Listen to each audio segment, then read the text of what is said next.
Boa tarde a todas e a todos, buenas tardes. Abrimos la primera sesión del ciclo de conferencias en código abierto, programadas dentro de las actividades de la Cátedra Inditex UDC de Sostenibilidad para este año 2024. Me gustaría dar la bienvenida a las personas asistentes y presentar a los miembros de la mesa. A mi derecha, don Antonio Abril Abadín, presidente del Consejo Social de la Universidad de A Coruña. A mi izquierda, don Francisco Javier Losada, director de Sostenibilidad de Inditex. A la derecha del señor Abril, doña Concha Iglesias Jiménez, socia líder de Sustainability and Climate de Deloitte, España. Y a la izquierda, profesora Marta Rey García, que es la directora de la Cátedra Inditex UDC de Sostenibilidad. En primer lugar, tiene la palabra Marta Rey. Moitísimas grazas, reitor, presidente do Consello Social, director de Sustentabilidade de Inditex, querida Concha, alumnado, alumni del CESIS y de otras titulaciones de la UDC, colegas, otros miembros de la comunidad. Por mi parte, solo agradecer muy sinceramente el apoyo generoso y sostenido del Grupo Inditex a esta cátedra de sostenibilidad en la UDC, que se encuentra ya en su 13ª edición. Un apoyo estable y de alto valor, pues el Grupo Inditex financia íntegramente y en exclusiva la totalidad de actividades de la cátedra, incluido este ciclo de conferencias en código abierto. Y tengo que decir y agradecer que las personas de su Departamento de Sostenibilidad participan pro bono como profesorado invitado año tras año en el CESIS, que es el posgrado de Sostenibilidad e Innovación Social de esta cátedra.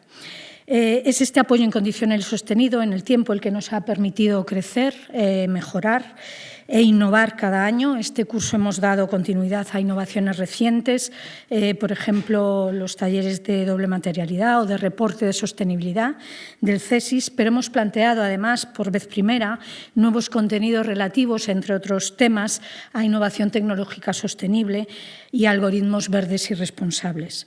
Otra novedad muy relevante es la incorporación de Deloitte como partner académico de este curso 2023-2024, colaborando pro bono en la impartición de sesiones en el CESIS, en la tutorización de nuestros proyectos de aprendizaje-servicio con organizaciones de la comunidad y en la impartición de esta conferencia de apertura.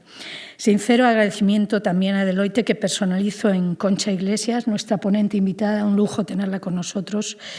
Gracias, Concha. Por último, y no menos importante, gracias al Consello Social por su impulso germinal en la creación y desarrollo de esta cátedra que impulsa, insisto, y que personalizo en Antonio Abril Abadín, su presidente, y gracias también al rector Cao y a su equipo por acoger esta actividad de la cátedra, que es la primera dentro de su mandato, y de apoyarnos para convertir este ciclo de conferencias en una iniciativa de divulgación abierta y accesible a toda la sociedad.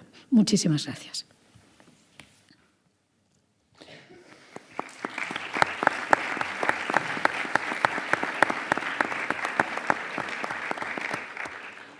Tiene la palabra ahora don Francisco Javier Losada Montero, director de Sostenibilidad de Inditex.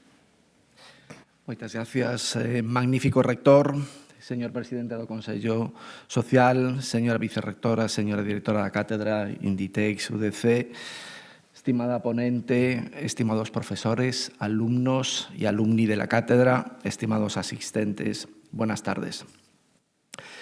La sostenibilidad empresarial es clave. Las empresas serán sostenibles o no serán. La sostenibilidad transforma a las empresas facilitando encontrar oportunidades de negocio ligadas con el desarrollo sostenible. Todo parte de un sistema de valores y un enfoque de principios. Ayuda a proyectarse en el largo plazo respetando a las personas y al entorno de las generaciones presentes y futuros. Me he permitido comenzar con un par de extractos de las palabras que dedica la Red Española del Pacto Mundial a la sostenibilidad corporativa.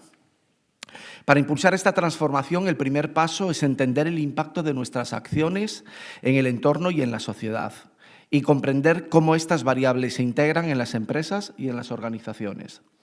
Solo así podemos desarrollar acciones relevantes con la potencia necesaria para generar un impacto real en las personas y en el planeta.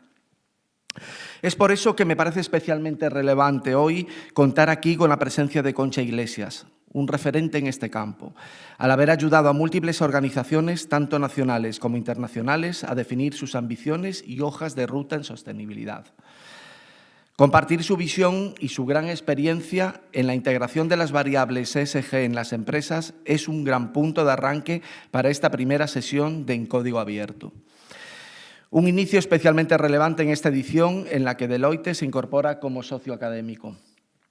Se trata, sin duda, de un paso más hacia la excelencia, un paso más en el trabajo que ha desarrollado el equipo de la cátedra en estos últimos años y que la han convertido en una referencia en España en términos de fomento de la sostenibilidad en la comunidad universitaria y en la sociedad en general. Esto ha sido posible, sin duda, gracias a un esfuerzo colectivo muy importante.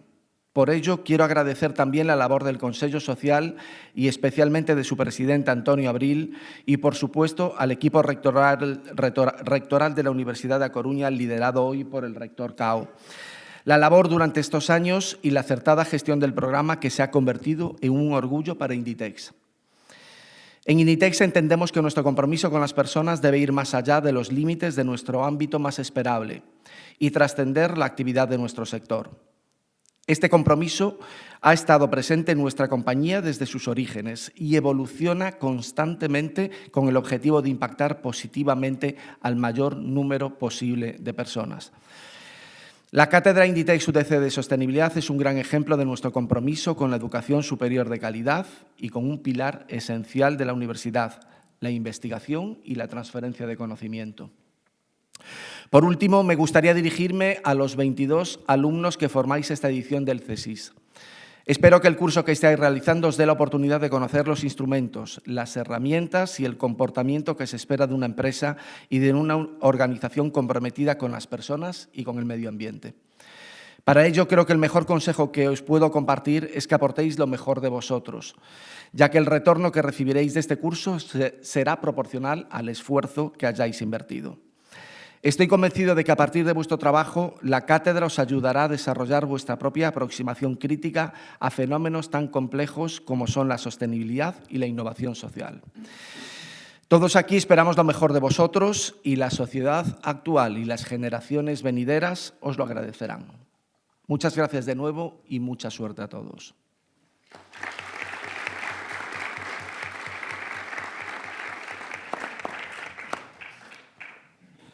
Boa tarde de novo. Me gustaría, en primer lugar, felicitar a la Cátedra Inditex UDC de Sostenibilidad y, en particular, a su directora, a la profesora Marta Rey, por la elección del tema de esta primera conferencia del ciclo En Código Abierto y agradecer a la ponente, Concha Iglesias, por aceptar la invitación. En esta breve intervención me gustaría insistir en la importancia de los valores sociales y de sostenibilidad a la hora de diseñar una estrategia por parte del gobierno corporativo de una compañía que permita maximizar su rentabilidad. En la UDC entendemos que la sostenibilidad, los aspectos sociales y la gobernanza en el seno de nuestra universidad deben ser consecuencia de procesos participativos que permitan que toda la comunidad universitaria se implique profundamente en su consecución. Asimismo, nuestros centros y grupos de investigación pueden ser de gran ayuda para la toma de decisiones corporativas. Por poner un ejemplo, desde el punto de vista de los modelos matemáticos orientados a mejorar la rentabilidad de una compañía, son de gran ayuda los algoritmos de optimización con restricciones, algunas de las cuales vienen marcadas por las condiciones del negocio o del mercado, pero otras obedecen a los valores sociales y de sostenibilidad. Esta será una de las líneas precisamente de trabajo de la Cátedra de Inteligencia Artificial en Algoritmos Verdes, con financiación procedente del Ministerio para la Transformación Digital y la Función Pública, recientemente concedida y que cuenta también con fondos aportados por la empresa Inditex, a la cual agradecemos.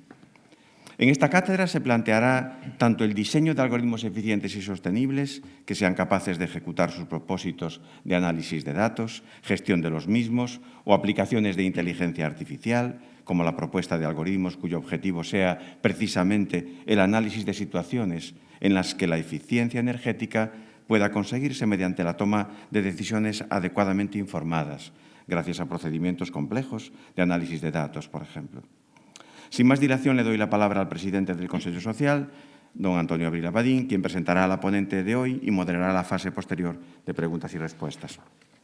Gracias.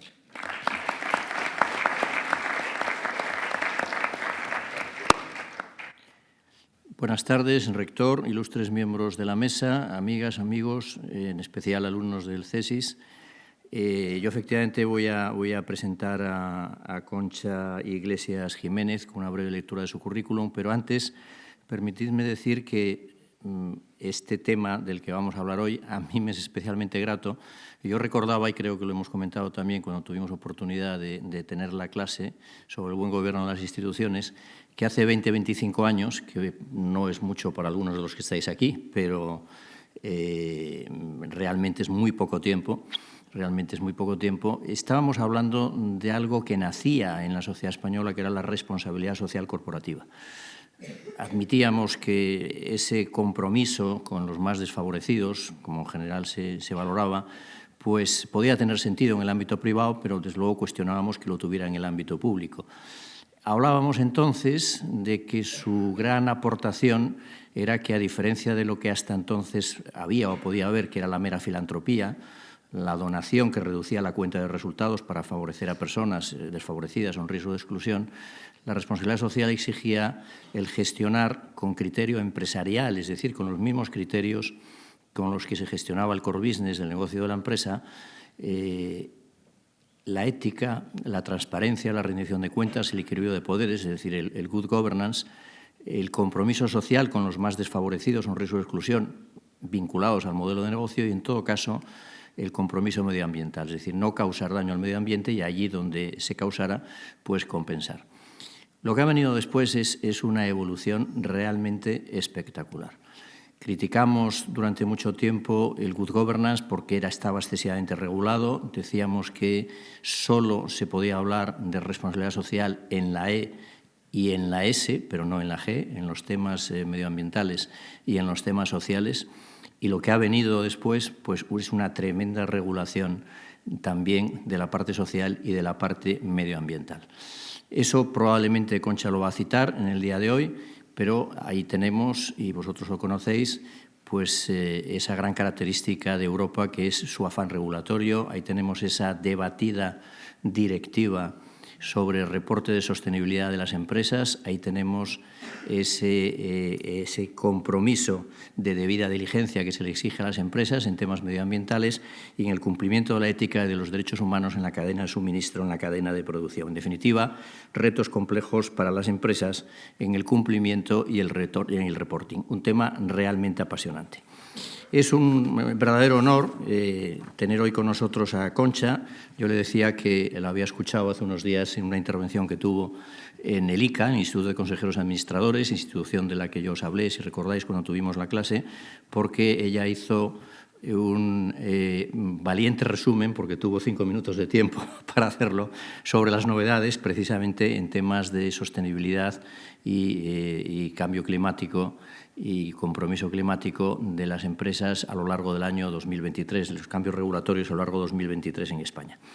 Concha lidera la práctica de Sustainability y Climate en Deloitte, donde dirige a un equipo de más de 400 profesionales especializados en áreas clave, como el cambio climático y las finanzas sostenibles. Su misión es ayudar a organizaciones, tanto nacionales como internacionales, a definir sus ambiciones y hoja de ruta en sostenibilidad. Además, lidera la definición e implantación de la estrategia del Plan de Sostenibilidad World Climate de Deloitte España, en el que se determinan los objetivos medioambientales, las iniciativas de sostenibilidad y el seguimiento de los gases de efecto invernadero, así como los objetivos de reducción de la huella de carbono y la elaboración de informes externos de sostenibilidad.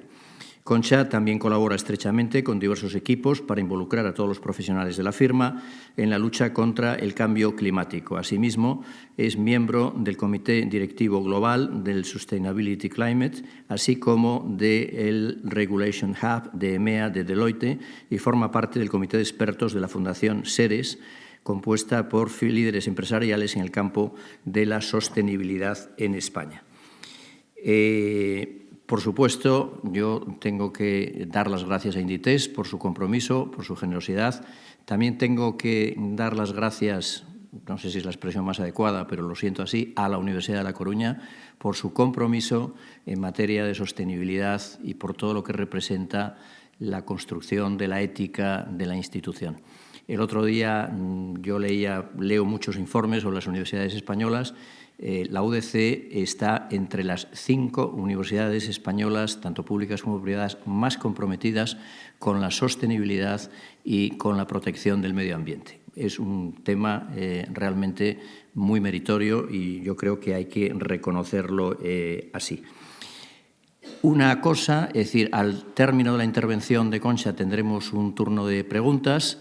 Lo que yo rogaría es que esas preguntas las fuerais haciendo a través del foro de WhatsApp.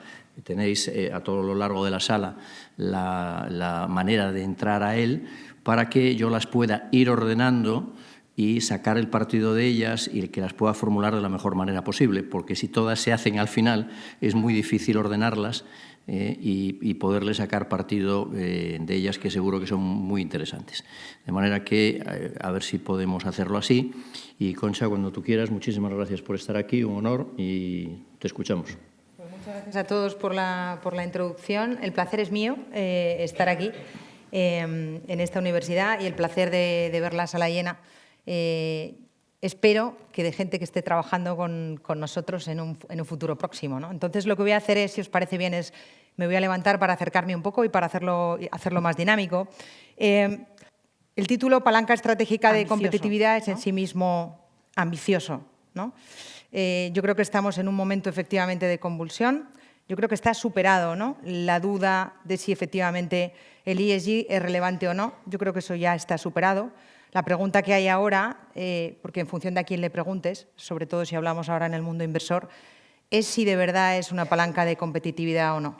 Entonces, lo que yo voy a tratar de hacer es acercar la conversación, voy a tratar de ser lo más objetiva posible, lo más transparente posible, y la mejor manera de hacerlo es hablando de los que hacen realmente posible la transformación, que son las compañías. Bueno, esto de la competitividad en realidad no es nuevo, como casi nada de lo que hablamos en el mundo de la economía. La realidad es que Porter ya nos lo explicó hace muchísimo tiempo y nos dijo que la competitividad es disponer de un activo único, y un activo único le añadía la palabra sostenible. Resulta que ahora lo hablamos, pero es que venía de hace mucho tiempo. Sostenible quiere decir que efectivamente ese activo que una compañía pueda disponer pueda mantenerse en el tiempo. Y entonces empezamos a preguntarnos que efectivamente, entre otras cosas, hay materias primas que son finitas. Y entonces quizás tenemos que repensar si nuestra ventaja competitiva, la que podamos tener hoy, se va a mantener en el tiempo. Bueno, y entonces, ¿por qué hablamos tanto de esto ahora? ¿Por qué no hablábamos hace unos años? Bueno, la realidad es que probablemente los líderes empresariales hemos estado muy ocupados en las rentabilidades en el corto plazo. Y eso normalmente es más fácil de mirar en los estados financieros y entonces en tu cuenta de resultados. Pero efectivamente eso es probablemente pensar no solo en corto plazo, sino además solo en tus accionistas directos, en dar dividendos, que obviamente para eso están las empresas, ¿no? ¿Qué ocurre? Que ese segundo título que aparece, ese segundo libro, de lo que nos habla es que vino una disrupción que nadie esperaba, ¿no? Pero tenemos muchas disrupciones a lo largo del tiempo en la economía, son ciclos económicos, y cuando no es una pandemia, ahora ya somos expertos en esto, es una guerra, es una situación geopolítica, ¿no?, como la que tenemos ahora. Y entonces todos los que estábamos en el mundo de la empresa aprendimos que ya no puedes planificar de una manera lineal, que no puedes pensar que las cosas van a suceder como tú las habías imaginado, sino que probablemente tienes que pensar en hacer cosas distintas. Y ahí es donde entra la dificultad del concepto. ¿Qué significa el ESG? ¿Qué significa la sostenibilidad? ¿Significa que tenemos que dejar de pensar solo en el corto plazo? También hay que pensar en el corto plazo. Y hay que pensar más a medio y largo plazo. Y hay que pensar que no solamente tienes los accionistas a los que tienes que distribuir dividendos, sino que también tienes que pensar en todos los stakeholders que están en el ecosistema. Probablemente porque cada vez más, y así está siendo, el negocio se hace con todos ellos. Y también porque ahí están los clientes, están los proveedores, está el talento. Luego ya no es posible hablar de esa rentabilidad financiera a la que hacía referencia al principio si no integramos aquello que antes eran externalidades. Y cuando hablo de externalidades, tal y como se concebían antes, quiero introducir un segundo concepto. No es solo clima, y además Antonio lo introducía antes. Es clima, es social y es gobernanza. Y la dificultad adicional es que ninguno de los tres puede convivir solo en el ecosistema actual. Tienen que estar integrados. Hablaremos después de conceptos como la transición, la descarbonización justa. Eso quiere decir que el concepto tiene que estar incorporado a esa descarbonización, efectivamente incorporando el concepto social. Entonces, para ir aterrizando un poquito la conversación, vamos a introducir los tres conceptos, ¿vale? Entonces, ¿qué significa la E del ESG, la S y la G? Bueno, pues significa que las empresas tienen que hacer negocios pensando en el impacto que generan en el territorio donde se están ubicando. Y voy a empezar a poner ejemplos. Una industria que es muy potente para nuestra economía, para España, es la industria turística. Genera gran parte de nuestro PIB y, además, después de la pandemia, nos ayudó mucho en la recuperación económica. Bueno, pues la realidad es que el uso de los recursos hídricos por parte de los turistas es entre 2 y 8 veces la gente que vive normalmente en las ciudades. Luego, el impacto que tienen los hoteles, todos esos negocios en los territorios donde operan, tiene que ser considerado. No solo pueden ser emplazamientos que estén generando ese PIB. Además, tienen que pensar en ese impacto. Y lo tienen que pensar en algo que hablábamos antes, ¿no? Javier, es cuál es ese impacto que tienes en toda tu cadena de valor, ¿no? El mismo Inditex del que se ha hecho referencia hoy. ¿Cuál es el impacto que tienes y la influencia que tienes en toda esa cadena de suministro, en toda esa cadena de valor? Es cambio climático, pero también son esos recursos hídricos a los que hacía referencia. Es economía circular, de la que hablaremos después. Y, como no, el concepto del que ahora por fin se empieza a hablar, que es el capital natural, la biodiversidad. Bien, ¿y entonces qué hay de lo social? Lo social, claro que es hablar de equidad, claro que es hablar de igualdad, claro que es hablar de la transición a una economía socialmente justa, pero es más que eso. Es cuando tienes un emplazamiento en un territorio, cuál es efectivamente el impacto que tú generas. Antes hablaba del impacto medioambiental, pero también el impacto económico. ¿Cuánto empleo generas? ¿De qué tipología de empleo estamos hablando? ¿Generas profesiones nuevas que antes no estuvieran en ese territorio? ¿Generas seguridad en el territorio donde tú estés operando? Y, por tanto, es un concepto bastante más amplio de lo que se suele tender a contar. Y el último es la gobernanza. La gobernanza es el pegamento, el que hace que todo esto efectivamente funcione. Y esto también es muy interesante. Yo creo que hasta hace muy poco parece que la gobernanza estaba arrogada a grandes compañías cotizadas, que tienen una serie de obligaciones de compliance y que efectivamente tenían que reportar una serie de información asociada a códigos de ética, códigos de conducta, el reporting de toda la información. Bueno, la realidad es que todo esto aplica, y lo vais a ver después, a todo el sistema. Es verdad que con una carencia temporal distinta, primero a esas compañías de un mayor tamaño, pero a partir de ahí aplica también a todo el middle market. Y luego hablaremos de esto, qué significa. Eso lo voy a dejar para el final, para la última slide, porque como os prometí que iba a ser transparente, estoy hablando de competitividad y ahora al final hablaré de qué dificulta esa competitividad si pensamos en Occidente versus Oriente.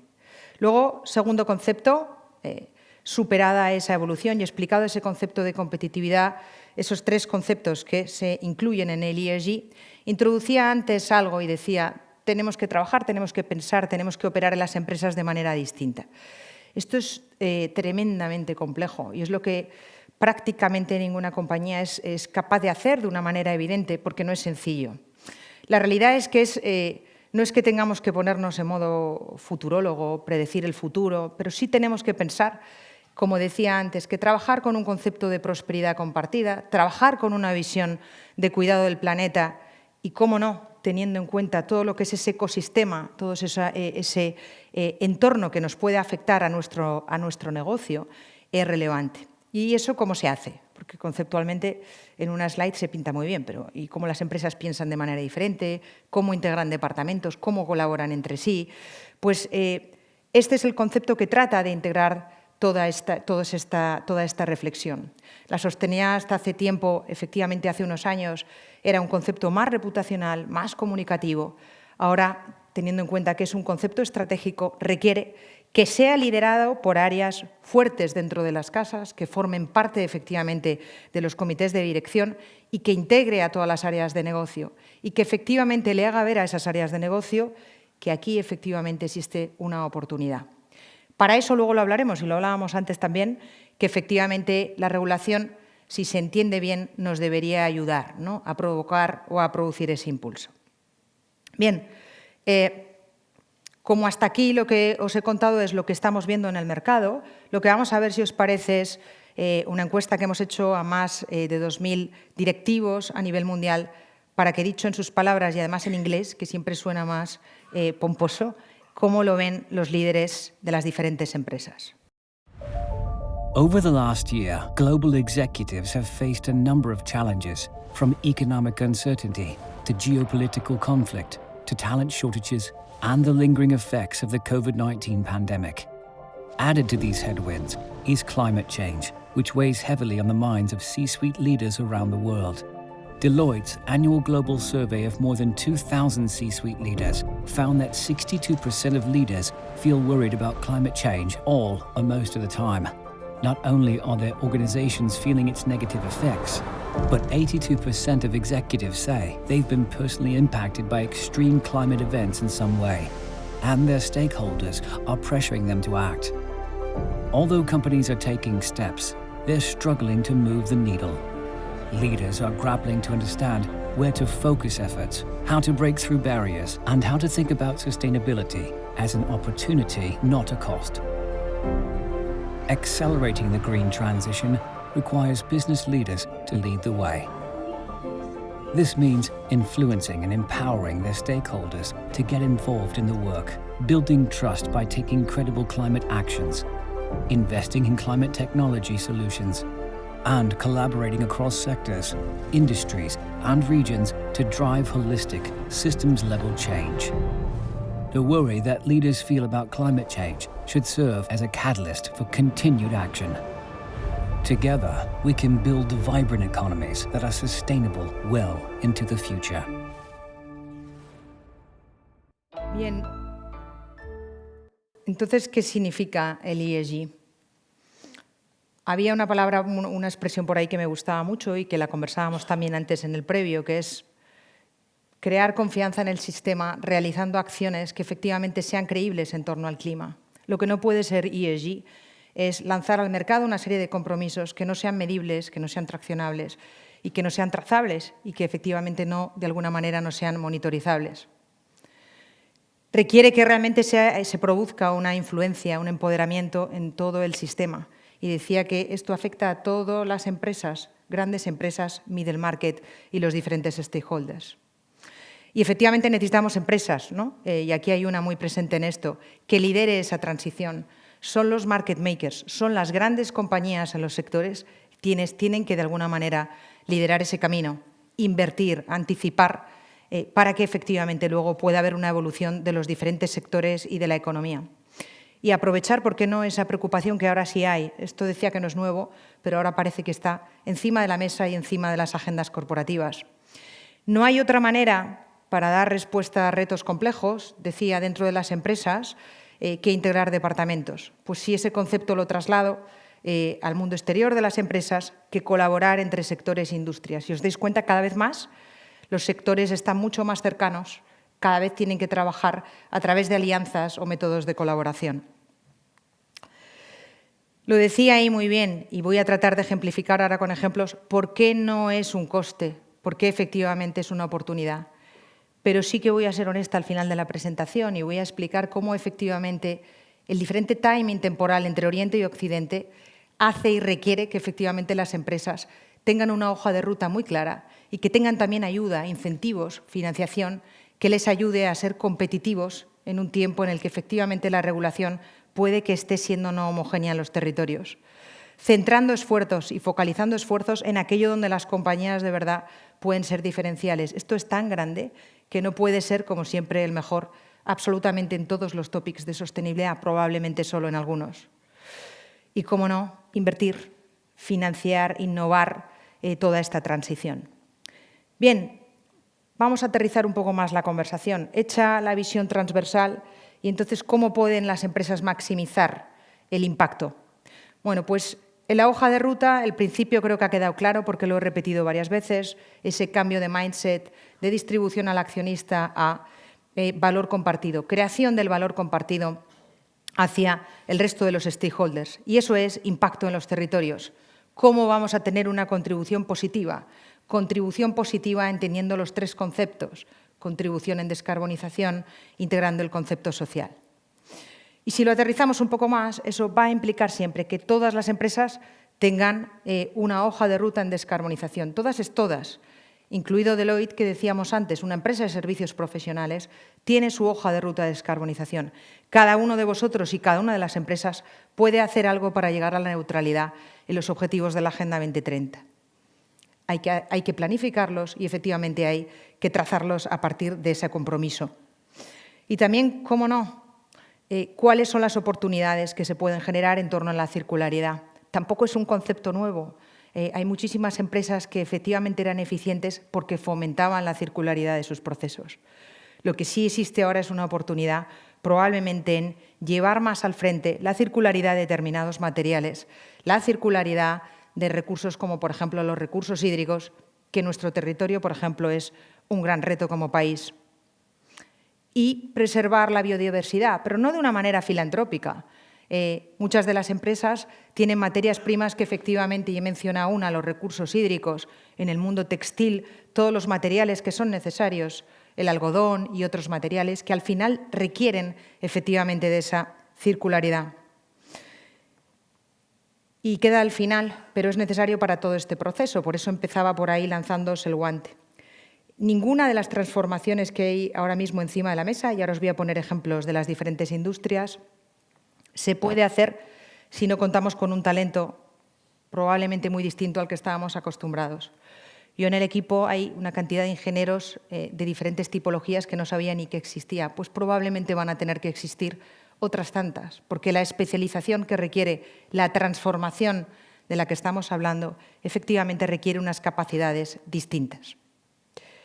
Vamos entonces avanzando hacia el final de la presentación y lo que voy a hacer ahora es todo esto, teniendo en cuenta que es un concepto de competitividad, teniendo en cuenta los 3 aspectos que he hablado, que están detrás de la E, la S y la G, vamos a trasladarlo al mundo empresarial. Vale, entonces, ¿esto qué implica? Pues implica, lo primero, si lo leéis en modo filas, que efectivamente esto genera oportunidades de negocio, con lo cual las áreas estratégicas de las compañías conectadas con los líderes de sostenibilidad tienen que trabajar. Significa una transformación de las operaciones, de los procesos productivos, sin lugar a dudas, y significa, y esto último es muy relevante, que hay que evolucionar los modelos de riesgos de las compañías.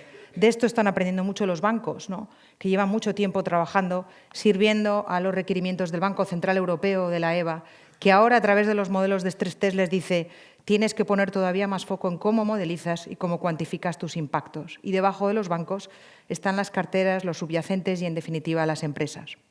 Vamos a poner algún ejemplo para cada industria. Y, Marta, tú me vas avisando porque yo cojo el guante y puedo estar aquí hablando 3 horas. Entonces, avísame en tiempo. Sector financiero, oportunidades de negocio. Que el sector financiero financie la transición no es en sí mismo una oportunidad de negocio, porque ese es su BAU, es lo que normalmente hace. Financia digitalización, financia inteligencia artificial, financia sostenibilidad. Lo que sí lo es que genere negocios nuevos, emisiones de deuda, emisiones de financiación diferentes, con foco en sostenibilidad. Y también lo es, y he de deciros que me los encuentro a veces, porque trabajamos mucho con ellos, saliendo de visitar a las mismas contrapartes de las empresas que están actuando de advisors. Se están anticipando a los procesos de transformación de las empresas en ESG para, obviamente, financiar después ese proceso. Y hay compañías, para no dar nombres, que tienen una distribución, un emplazamiento geográfico en España muy potente y que lo que están trabajando es ser los advisors en las diferentes geografías. Hablar de sostenibilidad en el norte probablemente es hablar del mundo vinícola, o en el sur del mundo de la agricultura, o en el norte también del mundo de manufacturing. Bien, pues cómo los bancos están adaptando su conversación para impulsar esa transformación geográfica. Pero está implicando que efectivamente tienen que trabajar mucho en algo que también mencionábamos antes, la dificultad de la calidad y la gobernanza del dato. Eso es crítico. porque no podemos decir que emitimos bonos o financiación sostenible y que no tengamos la seguridad que los datos que están detrás hagan que efectivamente esa financiación sea verde y no de otro color. Y efectivamente hay que cumplir las expectativas, como decía antes, de la EBA, del Banco Central Europeo. Sector asegurador sigue ese mismo camino. Además, es que el sector asegurador nace como un gestor, ¿no? Como un mitigador de los riesgos. Bueno, pues es evidente, creo que ha quedado claro, que tenemos riesgos encima de la mesa asociados al ESG. Mundo de las infraestructuras. La realidad es que si pensáis en compañías que han evolucionado tanto que ya ni se catalogan como empresas de infraestructuras, como pueda ser una Acciona, o otras compañías que habéis visto en el mercado que han hecho caminos, ¿no?, de irse hacia otros territorios, existen oportunidades claras en el entorno de la electrificación, en el entorno de la captura del CO2. Y esto está implicando que efectivamente los ingenieros tengan que evolucionar, como decía antes. Ahora los CEOs de las empresas de infraestructuras preguntan a sus ingenieros este portfolio, esta actividad es taxonómica o no. Hace tiempo no sabíamos ni qué significaba esto de la taxonomía. Bueno, pues ese concepto significa mucho porque la financiación sostenible está arrogada a la taxonomía, pero también es un concepto de competitividad. Si dentro de 2 años hay una empresa que tenía un porcentaje de elegibilidad muy alto, probablemente un porcentaje de alineamiento bajo, pero no se transforma y no invierte para que el porcentaje de alineamiento sea más alto y efectivamente contribuye a la descarbonización del sistema, probablemente esa empresa tenga menos mimbres para jugar y ser competitiva. Sector energético. Da hasta vergüenza hablar del sector energético porque son ellos, ¿no?, quienes de alguna manera iniciaron el camino, ¿no?, hacia nuevas energías, nuevos combustibles. Es hablar de hidrógeno, pero el hidrógeno es verdad que cuando hacemos los business case no es tan evidente en la mayoría de las industrias que sea traccionable al sistema. Pero también es hablar de energías renovables. Y, de nuevo, como en otras cosas en economía, los chinos están aprovechando esta oportunidad. Seguro que nos es difícil competir de igual a igual, pero seguro que a través de procesos de fabricación y de la industria de manufacturing, España tiene algo también que decir en este territorio.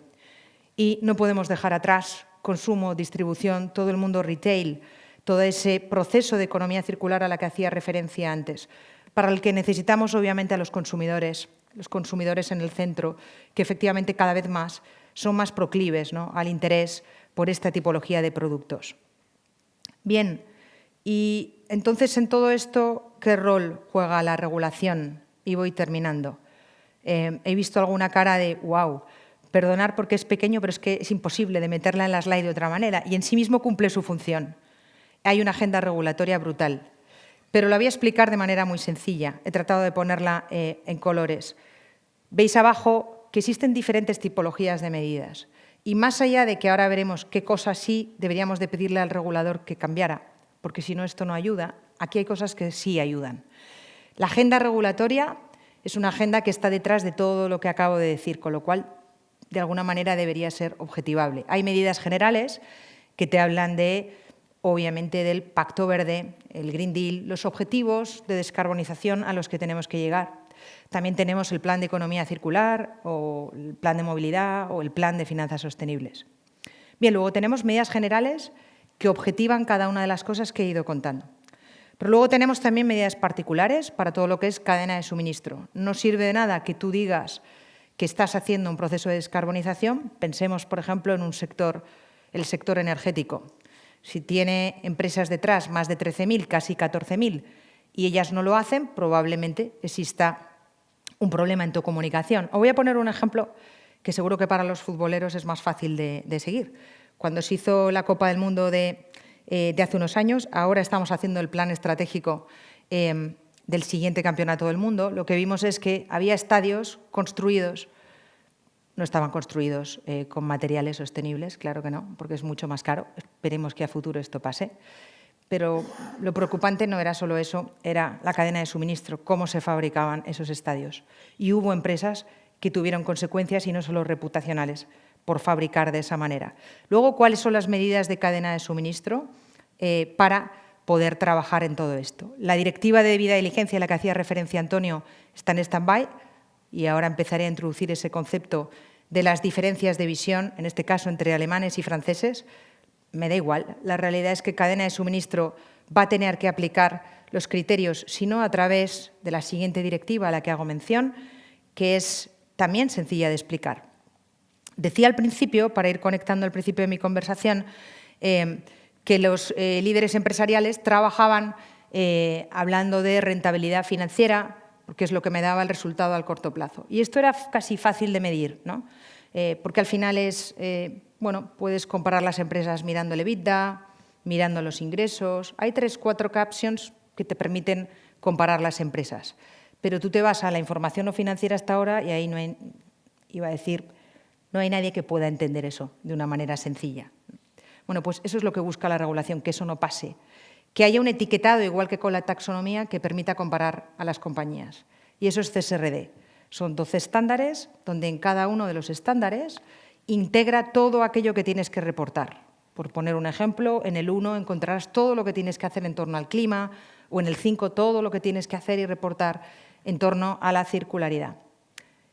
La ambición del regulador es que cada vez más las empresas se puedan comparar. Pero también, si he dicho que es un concepto integral, que los 2 sets de información estén integrados.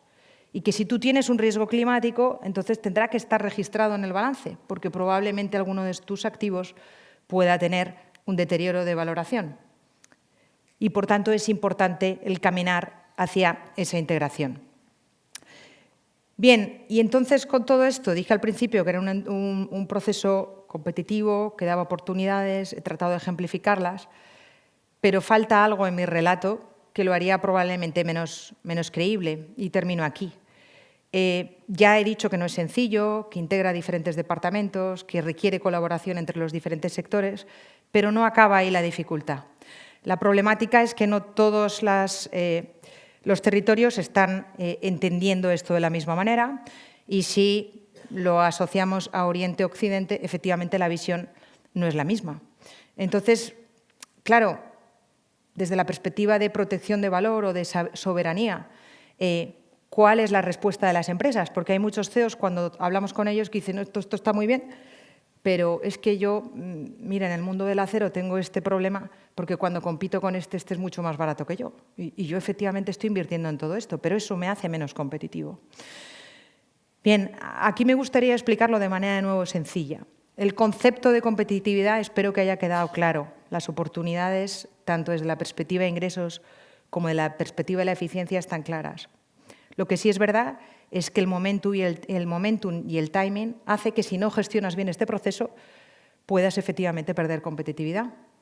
Y he dicho también que había empresas, los líderes, los market makers, que son los que tienen que impulsar esa innovación, porque son los que probablemente tengan más capacidad de inversión. Pero no solo basta con eso. Tiene que haber efectivamente, y tenemos que impulsar desde los diferentes estamentos, un mayor balanceo en la Unión Europea entre regulación y políticas de incentivación. Porque si no, efectivamente lo que puede ocurrir es que haya compañías, en algún caso puede ser parte también de la influencia, que si tenemos incentivos como puede haber en Estados Unidos, como el IRA, efectivamente pues te vayas a Estados Unidos porque hay alguien que incentiva el que hagas esta transformación. Por tanto, es un concepto de competitividad, pero efectivamente lo que tenemos que buscar, impulsar dentro del sistema empresarial, dentro de aquellos que formamos parte del ecosistema, es que sea efectivamente un proceso competitivo, justo, igualitario en el tiempo. Confío en que sea así, porque ayer todavía se aprobaba en la SEC nueva normativa asociada a cómo las compañías en Estados Unidos van a tener ya que empezar a reportar todo lo que es identificación de riesgos y oportunidades de cambio climático y el registro en el balance. Y veis a los lados otros conceptos que son muy relevantes. Lo mencionaba antes y hacía mención el rector en relación a la inteligencia artificial. Es crítica para la sostenibilidad y efectivamente confiamos en tus modelos matemáticos sofisticados, ¿no? Por lo que habéis trabajado vosotros dos juntos.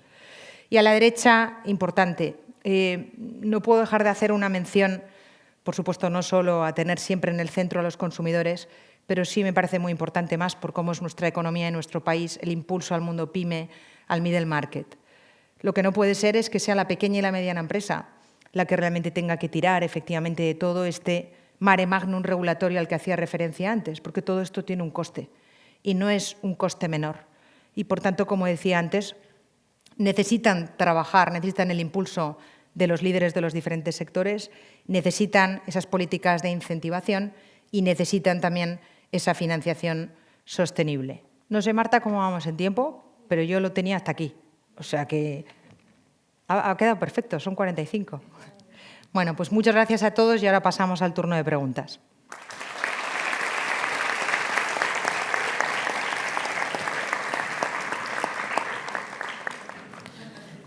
Bueno, hay bastantes preguntas y ya digo que algunas no son fáciles, ¿eh?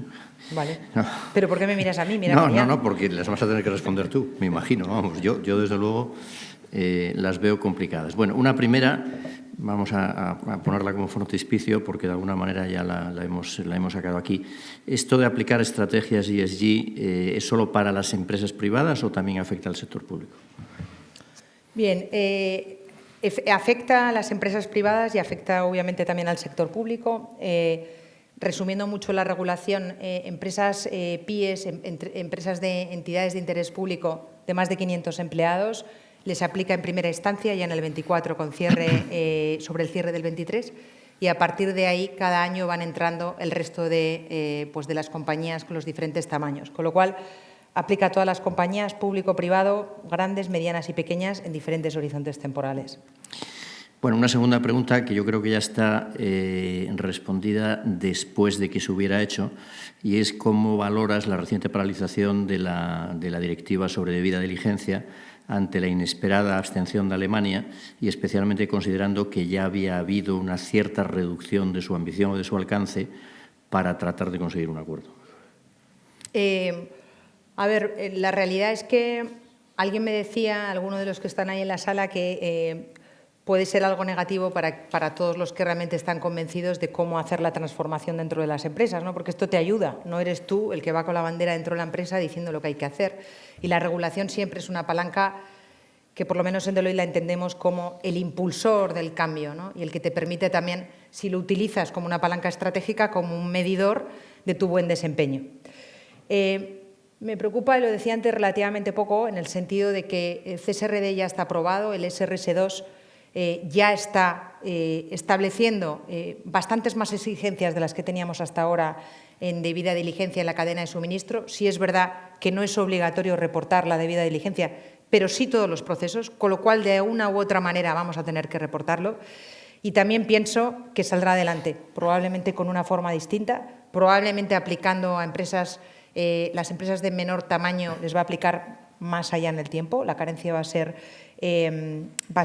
más adelante y probablemente con un descargo de la responsabilidad, ¿no? Ahí no sé todavía vislumbrar cómo, pero a lo mejor lo que ahora mismo estaban abogando los franceses es por una responsabilidad civil y un 5% de penalización de tus ingresos si no cumples con todo esto, eso seguro que se va a descargar.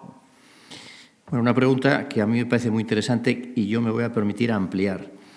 La pregunta dice así, actualmente nos encontramos ante un escenario legislativo cada vez más exigente, no solo para las grandes empresas, sino también para las pymes. ¿Crees que la sostenibilidad puede ser una barrera de entrada en el mercado para pymes que intentan prosperar, pero que se ven inundadas con requerimientos normativos para los cuales pueden no llegar a disponer de los recursos necesarios? Yo amplío la pregunta de la siguiente manera. Hace unos días se hizo público un informe de la consultora McKinsey, que tuvo una cierta repercusión, sobre competitividad en Europa. Y con cierta ironía, McKinsey decía que Europa, fantástica regulación, regulaba muy bien la sostenibilidad, la lucha contra el cambio climático, pero en competitividad nos estábamos quedando detrás y estábamos perdiendo terreno frente a los otros grandes players, Estados Unidos y China, etc. Entonces, claro, la pregunta es, todas estas exigencias regulatorias que parecen que son de reporting, pero son de cumplimiento, porque, claro, el greenwashing no se admite, con lo cual, si quieres reportar, tienes que cumplir. Evidentemente implican un coste. Palanca de competitividad, sí, en el sentido de que si no la sociedad probablemente no te deja, pero también merman la cuenta de resultados. Es decir, todo esto cómo se combina y sobre todo desde la perspectiva de las pymes, porque bueno, las grandes empresas aparentemente, alguna me lo ha discutido, pero tienen los recursos para hacer frente a estos retos regulatorios, ¿no? Pero las pymes, las pequeñas y medianas empresas, ¿Esto cómo se plantea? Es muy buena pregunta. Sí, efectivamente, y además lo decía antes, para las pymes, para las medianas empresas, para el espíritu inversor, que es lo que necesitamos en nuestro país, ¿no? Aquellos que tienen el espíritu empresarial y que pueden generar nuevos negocios, pueden estar pensando en aprovechar la oportunidad de la biodiversidad o la circularidad. Está habiendo un montón de startups en este entorno, pero claro, si luego tengo que cumplir con todo esto, efectivamente puedo tener dificultades, ¿no? Entonces, eso es una realidad. Probablemente por eso la agenda regulatoria de la Unión Europea, y Ursula von der Leyen lo ha trasladado, se está retrasando y puede que la Directiva de Debida Diligencia sea un ejemplo, ¿no? Pero el resto de normativas también en cómo van a ir aplicando a las empresas del middle market más allá en el tiempo, ¿no? Para dar tiempo a esta preparación, para tratar efectivamente de traccionar más incentivos al mercado. Dicho esto, que esta es la realidad, tendrán más tiempo y, por tanto, se podrá mantener esa competitividad. Es verdad que cuando esas empresas trabajan con grandes empresas, las grandes empresas les están pidiendo que cumplan, ¿no? Por tanto, esa dificultad no la debemos esconder, es una realidad. A las empresas que quieren trabajar con grandes multinacionales, a nosotros nos pasa en prácticamente todas las RFP relevantes, ya nos piden, oye, ¿y cómo Deloitte se compromete? ¿Y cómo Deloitte mide esto? Y repórtame esto y repórtame esto otro. Por tanto, yo creo que es un punto en agenda, sin duda, que debemos reclamar al regulador, debemos reclamar a la Unión Europea, pero no solo a ellos, a nuestra Administración central, a las administraciones centrales, para que fomenten de verdad los incentivos, que es lo que va a mover realmente la aguja, ¿no?, de la transformación. Muy bien. Una pregunta que, bueno, quiero decir, complicada por genérica, aunque solo sea. Dice, cambio climático versus cambio global. ¿Sirven las mismas herramientas? Esto de cambio global, no sé muy bien. Bueno, yo lo veo relacionado con hace dos preguntas, ¿no?, con el tema de competitividad, porque efectivamente si no hubiera pasado lo que pasó ayer de la aprobación regulatoria, o si no siguieran en mercados globales aprobando la misma regulación que en mercados europeos, pues efectivamente la globalidad desaparece, ¿no? Y por tanto tendríamos que empezar a hablar de nuestra competitividad en territorios que ya hemos aprendido que es compleja. El debate global-local es más amplio que el ESG. Yo creo que hemos andado un camino hacia la globalización y ahora estamos desandando un poco el camino, e incluso nosotros mismos estamos diciendo que hay oportunidades en torno al ESG en Europa y también en España, ¿no? Como todo en la vida, supongo que en el balanceo está la virtud. Desde luego. Tres preguntas que refundo en una sola, y en cierto sentido ya te has referido a una de ellas por lo menos, ¿no? Dice, es decir, hay varias que insisten en el tema de la justificación financiera dentro de las cuentas de la empresa o dentro de la competitividad de la empresa de las medidas de ESG, ¿no? Pero hay preguntas que dicen, ¿qué medidas se pueden proponer para una empresa para que aumente su sostenibilidad corporativa? Y en concreto, ¿qué herramientas tecnológicas y, más en concreto, cómo utilizamos la inteligencia artificial en la mejora de la sostenibilidad? Joder, qué de preguntas en una, ¿no? Sí, sí. O sea, al final son medidas, herramientas tecnológicas y, en concreto, la inteligencia artificial. Vale. Empiezo por el final. Las herramientas tecnológicas y la inteligencia artificial, yo siempre digo lo mismo, no deja de ser un enabler, un facilitador de la estrategia que tú definas y que luego implantes, ¿no? Lo que pasa que es en este caso está cobrando muchísima importancia. Mencionaba antes el concepto de la taxonomía. Es imposible implementar la taxonomía en una compañía de manera continuada en el tiempo si no tienes tecnología. No puedes ir etiquetando cada producto cada vez, ¿no? Esto es imposible, sería imposible de medir. Por tanto, la tecnología es imprescindible para la transformación de la que estamos haciendo referencia. Y más si cabe si pensamos en modo oportunidad, ¿no? Y ahí es donde yo creo que entra el juego, el rol que puede tomar la inteligencia artificial, como en casi todo lo que puede hacer la inteligencia artificial, ¿no? ¿Qué modelos, qué maneras de trabajar, pues por ejemplo, en el sector de infraestructuras, cómo eficientar los procesos de fabricación con inteligencia artificial, cómo predecir determinados efectos y, por tanto, inteligencia artificial más incluso en clave de oportunidad?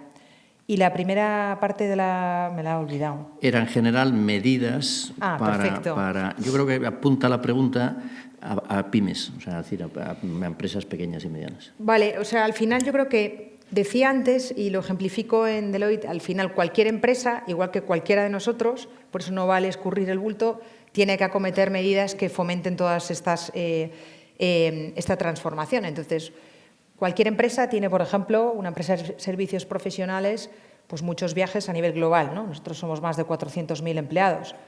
Pues puedes plantearte, como es nuestro caso, reducir el 50% de tus viajes, ¿no? También puedes plantearte el que tus viajes sean en todos los territorios posibles, mejor con transporte que efectivamente es sostenible frente a transportes que puedan realmente generar un mayor impacto en emisiones, ¿no? Obviamente en territorios en que puedan ser realizables. O también medidas que tienen que ver con la circularidad, ¿no? En nuestro caso, de todos nuestros dispositivos tecnológicos, de todos nuestros ordenadores, de todos los materiales que utilizamos, por supuesto del papel, etc. etc. He tratado de poner ejemplos muy sencillos que hacen ver que cualquier empresa puede efectivamente acometer medidas, sobre todo en ese campo que decías, ¿no? Corporativo. Una pregunta que leo literalmente. ¿Cómo se podría hacer llegar este mindset en sostenibilidad a países en desarrollo? Ostras, esa es buena, ¿eh? Sí, es complicada, sí, sí. ¿Cómo se podría hacer llegar? A ver, yo creo que como se puede hacer llegar todo, ¿no? No solo la sostenibilidad. Yo creo que al final, como toda la vida, predicando con el ejemplo, ¿no? Si tú al final lo que estás trasladando es que de verdad quieres fomentar una sociedad justa, igualitaria, y luego hablamos otra vez del concepto de descarbonización, y luego vas a territorios desarrollados y lo que haces es aprovecharte de esa fuerza productiva, probablemente con unas condiciones laborales que no sean óptimas, y ponía antes un ejemplo en la Copa del Mundo de Fútbol, pues seguro que no es la mejor manera, ¿no?, de implementar las prácticas sostenibles. Por tanto, creo que haciendo que efectivamente sean una parte real del sistema y no simplemente un titular comunicativo, ¿no? Integrándolos si los integras en tu cadena de suministro, intégralos bien. Si puedes efectivamente desarrollar esos países porque tengan, desde la perspectiva de materias primas que puedan ser parte también, ¿no?, de nuestra necesidad, que sean parte de una manera efectiva. Yo hay un tema que en mi experiencia profesional yo lo destaco muchísimo, y es que yo he comprobado, pero de manera muy presencial, que las exigencias de responsabilidad social, de sostenibilidad, de cumplimiento ético de las cadenas de producción, de derechos humanos y sociales, por presión social o revolución a las empresas del primer mundo, es un gran factor de mejora de las condiciones de vida y, por tanto, de la sostenibilidad del tercer mundo. Sin duda. Eso es absolutamente espectacular. Es decir, hay que ir allí y verlo, pero es así. Bueno, una pregunta muy interesante dice, ¿es posible un modelo de producción global plenamente electrificado, teniendo en cuenta que pasamos de un problema de escasez de un recurso limitado, combustibles fósiles, a otro recurso limitado, minerales como litio, cobre, etcétera, y otros temas como la densidad energética? A ver, ser posible, todo es posible en la vida, obviamente, ¿no? Lo que pasa que has introducido no solamente el concepto de electrificación, que es donde existe efectivamente una gran oportunidad, por tanto deberíamos ir hacia ella. El tema es que hemos dicho que sea global, ¿no? Entonces, creo que hemos ilustrado durante toda la conversación cómo ahora mismo estamos en un momento de dicotomía, ¿no?, en cuál es la visión que tiene Oriente versus cuál es la visión que tiene Occidente. Con lo cual, siendo realista, en un corto o medio plazo, pensar, ¿no?, en ese modelo global electrificado es complejo, que deberíamos ir, por lo menos territorialmente hablando, hacia él, sin ninguna duda. Bueno, una pregunta que me suena a mí muy conocida. Os habéis quedado a gusto, ¿eh? A grandes rasgos, los negocios implementan medidas de sostenibilidad cuando lo requiere la normativa aplicable o cuando lo exigen los clientes. Bien. En el contexto de los clientes, ¿es la sostenibilidad un factor de compra? Las encuestas nos dicen que sí, pero en la práctica empresas como Shein o Temu, acusadas de no ser sostenibles, se están posicionando en los primeros puestos del mercado. Muy buena pregunta también. A ver, yo creo que hay dos partes, ¿no?, de la pregunta. Todo lo que es el mundo de lo que decía, el mundo corporate, ¿no?, grandes empresas de infraestructuras, empresas energéticas, mundo manufacturing, pues probablemente tienen muy claro y han entendido que no hay otra manera de hacer negocios en el futuro que iniciar esta transformación, ¿no? Pero es verdad que no tienen al consumidor final enfrente. Y entonces probablemente tienes licitaciones y en las licitaciones pues esto ya es un must y por tanto efectivamente puedes empezar a monetizar, ¿no?, el discurso, ¿no? O lo hemos vivido ya, ¿no?, en el mundo energético, como se han trasladado iniciativas que ya se han monetizado. ¿Qué ocurre en el mundo del consumidor? Bueno, yo creo mucho en que hay una edad media en la sala que baja, ¿no? La que tenemos los demás.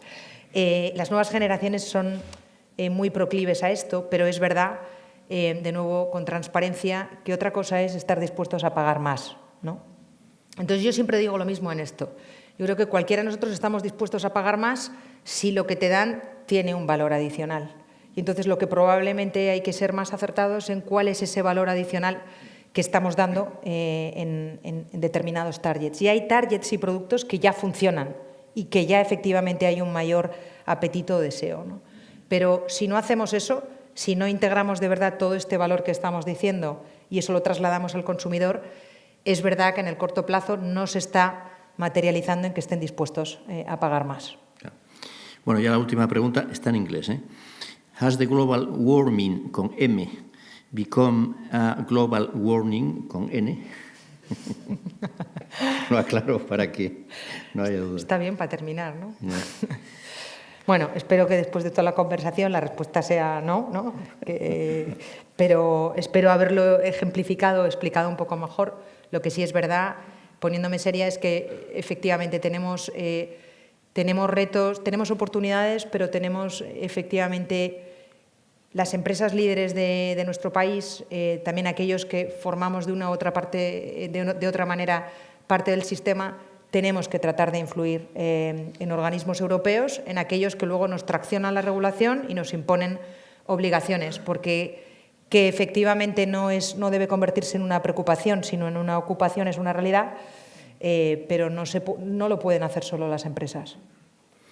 Bueno, pues muchísimas gracias. No hay más preguntas. Ahora lo que tenemos es un pequeño pincho para que podamos hacer networking abajo en la cafetería. ¿De acuerdo? Muchísimas gracias, ha sido un placer y gracias a todos por vuestra asistencia.